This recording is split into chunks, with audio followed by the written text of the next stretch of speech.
வர போறாங்க. வீடு வீடா இந்த அட்டை தூக்கிட்டு வர போறாங்க. இதுல என்னன்னா 46 பிரச்சனை உங்ககிட்ட இருக்குது. இந்த 46 பிரச்சனைக்கும் நீங்க சொன்னீங்களா உடனே அந்த அதிகாரி குறிச்சிட்டு போய் 45 நாள் தீர்த்து வைப்பாராம். ஏங்க அப்படின்னா 4 வருஷம் கழிச்சு தான் மக்களை பத்தி இந்த முதலமைச்சர் சிந்திச்சிருக்கார். 4 வருஷம் உங்களோட ஸ்டாலின் இல்ல, குடும்பத்தில் ஸ்டாலின் இருந்திருக்கார். இப்பதான் உங்களோட ஸ்டாலின். இவன் என்ன செய்ய போற? ஆட்சி முடிய 8 மாசத்துல உங்க ஆட்சி முடிய போகுது. நீ என்ன செய்ய போற? எப்படி மக்களை ஏமாத்துறாங்க பாருங்க. இதுதான் ஸ்டாலினுடைய தந்திரமா.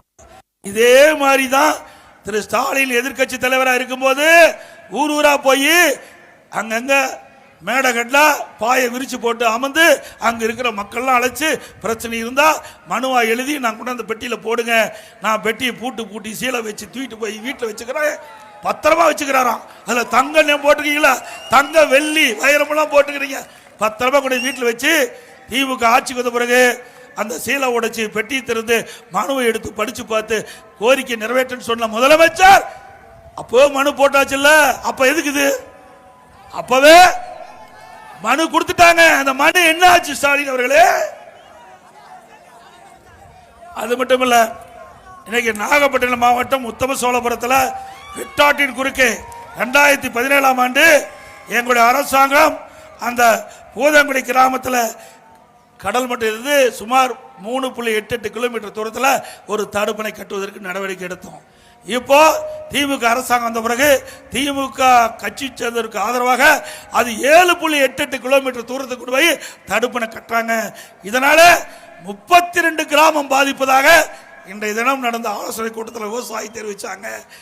கடல் நீர் அங்கே உள்போய்கின்ற பொழுது அந்த பகுதியெல்லாம் விவசாய பூமியெல்லாம் பாதிக்கும் சொன்னாங்க. ஆகவே இந்த அரசுக்கு எச்சரிக்கையாக விடுகிறேன்.